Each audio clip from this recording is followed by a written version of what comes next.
Capriccio espagnol de Rimsky-Korsakov. Rimsky-Korsakov, compositeur russe, qui a écrit cette œuvre en 1887. C'était un compositeur majeur de la musique russe du 19e siècle, avec Tchaïkovski sans doute l'un des deux plus importants. La particularité de Rimsky-Korsakov, c'est qu'il n'était pas seulement musicien, il était officier de marine. À l'époque, en Russie, la musique était considérée un petit peu comme un passe-temps, un divertissement, mais pas un métier sérieux. Heureusement que les choses ont changé. Mais en tout cas, Rimsky-Korsakov a réussi à construire sa culture musicale, et en particulier celle de l'orchestre. Il est devenu un maître de l'orchestration, c'est-à-dire de l'écriture pour toute cette diversité d'instruments. Nous allons vous montrer un exemple de la manière dont est construite la musique d'orchestre, en séparant les éléments.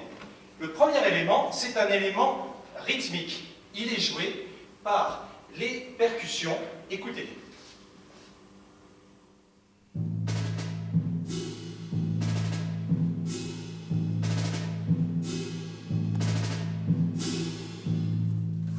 À cet élément s'ajoute ce qu'on pourrait appeler une décoration. C'est comme dans un appartement ou dans une maison, vous avez la structure et puis ensuite la décoration, ce que vous allez mettre au mur, les couleurs que vous allez choisir. Et bien cet élément-là, il est apporté par les violons qui vont jouer à la fois avec l'archet et puis aussi avec le doigt, ce qu'on appelle le pizzicato. Écoutez.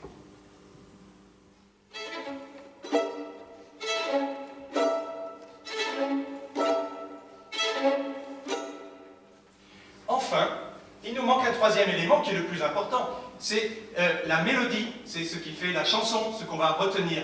Et bien là, il est joué par deux instruments à vent de l'orchestre, flûte et clarinette.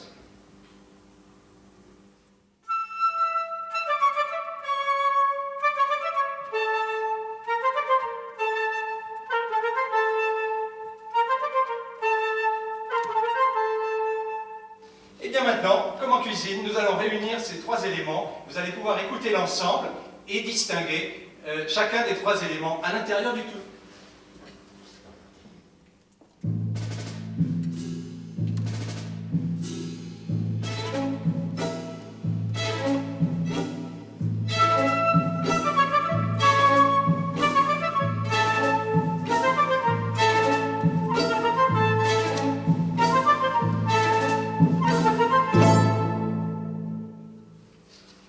Sur la même musique, qu'est-ce qui va faire le génie de Rimsky-Korsakov? C'est que exactement la même musique, il va l'orchestrer différemment.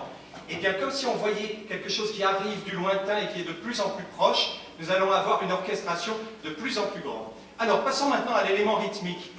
Dans la nouvelle orchestration, il va ajouter des contrebasses, des violoncelles, et puis ce qui était joué tout à l'heure par les percussions, le ta-ta-ta-tam, va être joué par les altos. Écoutez.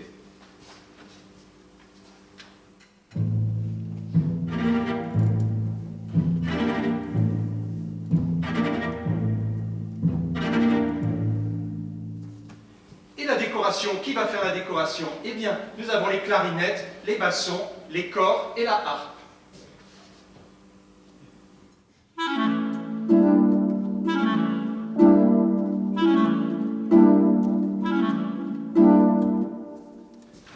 Et la mélodie, vous allez la reconnaître, c'est la même. Alors maintenant, nous allons jouer tout l'ensemble de cette nouvelle orchestration.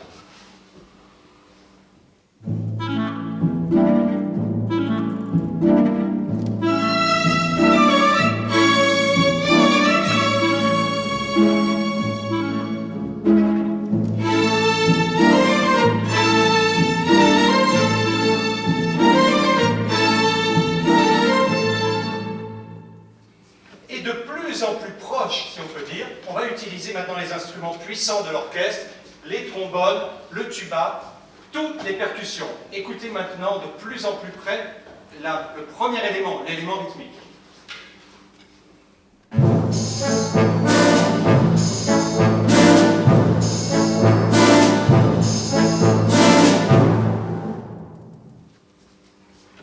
Et la décoration aussi va être imposante ici.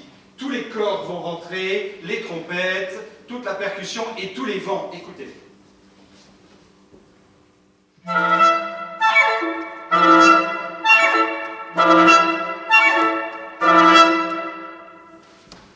Et c'est le moment du tutti, le mot italien. Vous savez qu'en musique, musique, on emploie beaucoup l'italien dans le langage musical, le tutti, c'est-à-dire tout le monde joue ensemble. Donc c'est le même élément, mais que vous voyez arriver, comme si vous imaginez au cinéma, de plus en plus proche.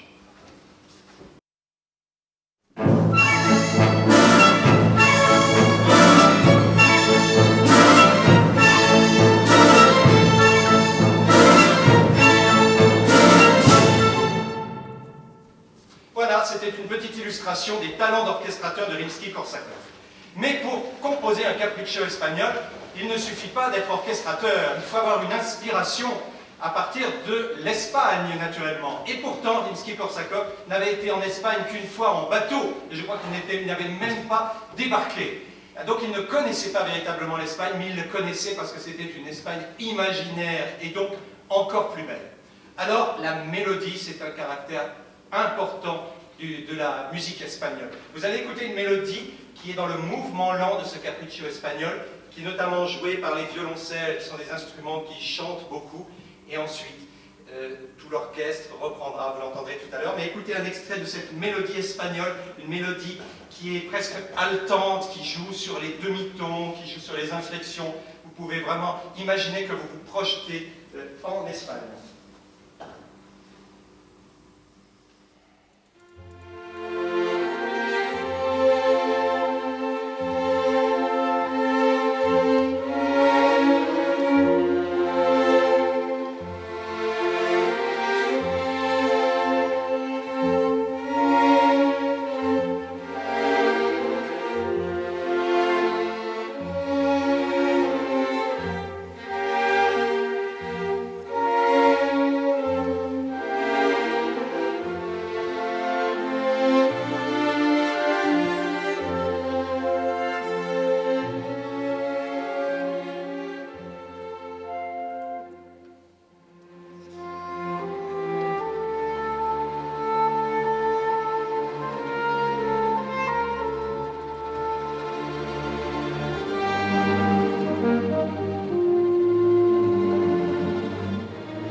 Les instruments qui répondaient au violoncelle, c'était le cor anglais, qui est un instrument qui fait partie de la famille des bois.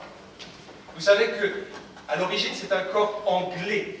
Et puis, la déformation du langage a fait que c'est devenu le cor anglais, et qu'on l'appelle maintenant English horn, dans le langage international.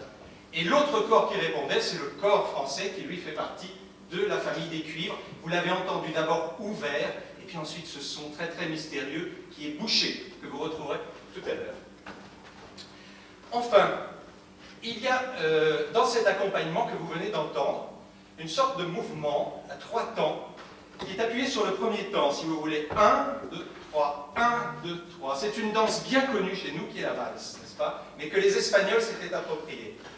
Mais venant d'Espagne, il y a une autre danse qui est le fandango. Et là, c'est 1, 2, 3. 1, 2, 3. Vous devez taper du pied avec le 3e temps. Donc, nous n'allons pas tous taper du pied, mais en revanche, vous allez entendre comment la musique rend vivante ce 3e temps accentué.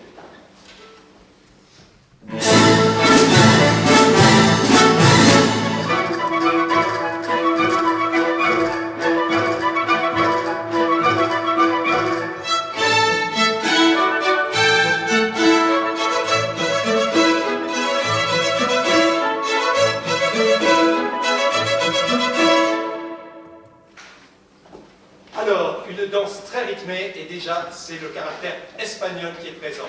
Mais il y a aussi des petites subtilités d'orchestration, dont une est très amusante. Vous voyez, les violons, ils jouent avec leur archet, mais ils peuvent, en jouant avec les doigts, et en prenant le violon dans cette position, eh bien, jouer de la guitare. Le compositeur a écrit quasi-guitare.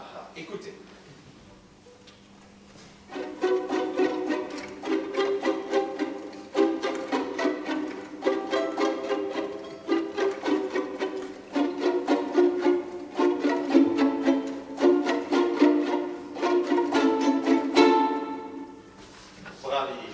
Et enfin, il ne peut pas y avoir de capriccio espagnol sans castagnette, évidemment, la percussion qui donne le côté coloré et brillant. Et Diane, notre percussionniste, va vous faire entendre les castagnettes.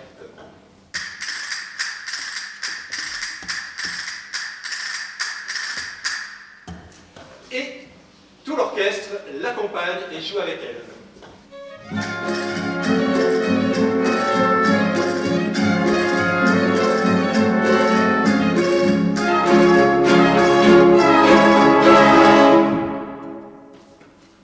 Il est temps maintenant de vous jouer dans son intégralité le capriccio espagnol de Rimsky-Korsakov.